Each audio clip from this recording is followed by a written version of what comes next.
നമസ്കാരം. ശാസ്താംകോട്ട മൈനാഗപ്പള്ളി സൊസൈറ്റി മുക്കിൽ മാനസിക വെല്ലുവിളികൾ നേരിടുന്ന യുവാവിനെ അച്ഛനും സഹോദരനും ചേർന്ന് തലക്കടിച്ച് കൊലപ്പെടുത്തിയ സംഭവം ഞെട്ടലുണ്ടാക്കുന്നു. മാലിത്തറ ഉന്നതിയിൽ രാമകൃഷ്ണന്റെ മകൻ സന്തോഷാണ് കൊല്ലപ്പെട്ടത്.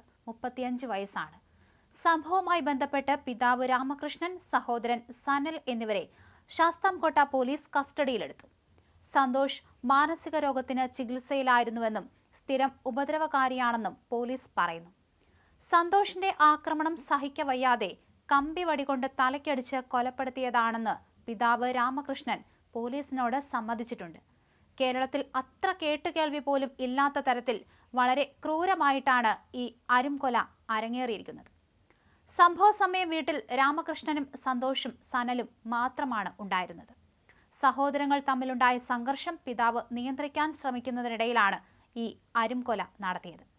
പലവട്ടം സന്തോഷിനെ പിടിച്ചുമാറ്റാൻ ശ്രമിച്ചെങ്കിലും ഇയാൾ ഉപദ്രവം തുടർന്ന് പിതാവും സഹോദരനും ചേർന്ന് സന്തോഷിനെ കട്ടിലിൽ പിടിച്ചുകിടത്തി കെട്ടിയിട്ടു.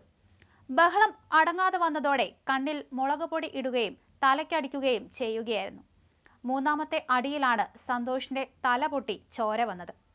കൊലപാതക വിവരം പുറത്തറിയിക്കാതെ വീട്ടുകാർ മറച്ചുവെക്കുകയും പിറ്റേന്ന് രാവിലെയാണ് സന്തോഷിന്റെ മരണം പുറത്തറിയിക്കുകയും ചെയ്തത്. വിവരമറിഞ്ഞെത്തിയ പോലീസ് നടപടികൾ സ്വീകരിക്കുകയും രാമകൃഷ്ണനെയും സനലിനെയും കസ്റ്റഡിയിലെടുക്കുകയും ചെയ്തു. സന്തോഷും സനലും അവിവാഹിതരാണ്. സംഭവത്തിൽ പോലീസ് വിശദമായ അന്വേഷണം നടത്തിവരികയാണ്. മൈനാഗപ്പള്ളിയിലെ സമാധാനപൂർണമായ അന്തരീക്ഷത്തെ കീറിമുറിച്ചുകൊണ്ടാണ് വെള്ളിയാഴ്ച പുലർച്ചെ ഈ വാർത്ത പുറത്തുവന്നത്. കൊല്ലപ്പെട്ട സന്തോഷ് വർഷങ്ങളായി മാനസിക പ്രശ്നത്തിന് ചികിത്സയിലായിരുന്നു. അവിവാഹിതരായ മക്കൾ രാമകൃഷ്ണനോടൊപ്പമാണ് താമസിച്ചു വന്നിരുന്നത്.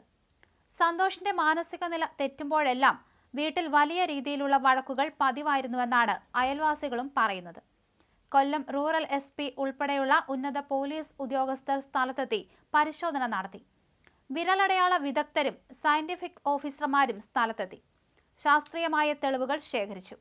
ക്രൂരമായ കൊലപാതകമായതിനാൽ കൃത്യമായ തെളിവുകൾ ശേഖരിക്കാൻ പോലീസ് അതീവ ജാഗ്രത പുലർത്തിയിരുന്നു. പ്രതികളായ രാമകൃഷ്ണനും സനലും കുറ്റം സമ്മതിച്ചിട്ടുണ്ട്. മൃതദേഹം ഇൻക്വസ്റ്റ് നടപടികൾക്ക് ശേഷം പാരിപ്പള്ളി മെഡിക്കൽ കോളേജ് ആശുപത്രിയിലേക്ക് പോസ്റ്റ്മോർട്ടത്തിനായി മാറ്റി. തലക്കേറ്റ ആഴത്തിലുള്ള മുറിവാണ് മരണകാരണമെന്നാണ് പ്രാഥമികമായ നിഗമനം. തലയോട്ടി തകർന്ന് മസ്തിഷ്കത്തിന് ആഘാതമേറ്റു എന്നാണ് പറയുന്നത്. ഇതാണ് മരണത്തിന് കാരണമായത്. ഈ കൊലപാതകം കേരളീയ സമൂഹത്തിന് മുന്നിൽ ചില ഗൗരവകരമായ ചോദ്യങ്ങൾ ഉയർത്തുന്നുണ്ട്. മാനസിക വെല്ലുവിളികൾ നേരിടുന്ന ഒരാളെ കൈകാര്യം ചെയ്യാൻ ഒരു കുടുംബത്തിന് കഴിയാതെ വരുമ്പോൾ അവർ നേരിടുന്ന മാനസിക സംഘർഷം എത്രത്തോളമാണെന്ന് ഈ സംഭവം തെളിയിക്കുന്നു. എങ്കിലും സ്വന്തം മകനെ കെട്ടിയിട്ട് മുളകുപൊടി എറിഞ്ഞ് തലക്കടിച്ച് കൊല്ലുക എന്ന ക്രൂരത ഒരു തരത്തിലും ന്യായീകരിക്കാനാവില്ലെന്ന് നാട്ടുകാരും പറയുന്നു. മനോദൗർബല്യമുള്ളവർ അക്രമാസക്തരാകുമ്പോൾ അവരെ ശാസ്ത്രീയമായി ചികിത്സിപ്പിക്കാനോ പുനരധിവസിപ്പിക്കാനോ ഉള്ള സംവിധാനങ്ങൾ ഉപയോഗപ്പെടുത്തുന്നതിൽ കുടുംബത്തിന് വീഴ്ച പറ്റിയോ എന്നതും അന്വേഷിക്കേണ്ടതുണ്ട്. നിയമം കയ്യിലെടുക്കാൻ ആർക്കും അവകാശമില്ലെന്നിരിക്കെ ഈ കൊലപാതകം ആസൂത്രിതമാണോ അതോ പെട്ടെന്നുണ്ടായ പ്രകോപനമാണോ എന്നതിൽ കൂടുതൽ അന്വേഷണം നടത്തിവരികയാണ്. മൈനാഗപ്പള്ളിയിലെ ഒരു ദാരുണമായ സംഭവം ഈ കുടുംബത്തിന്റെ തകർച്ചയുടെ ചിത്രമാണ് നൽകുന്നത്. ഒരു മകൻ കൊല്ലപ്പെടുകയും അച്ഛനും മകനും ജയിലിലാവുകയും ചെയ്തതോടെ ഒരു കുടുംബം പൂർണ്ണമായും ഇല്ലാതായിരിക്കുന്നു. നിയമ നടപടികൾ പൂർത്തിയാക്കി പ്രതികളെ കോടതിയിൽ ഹാജരാക്കും.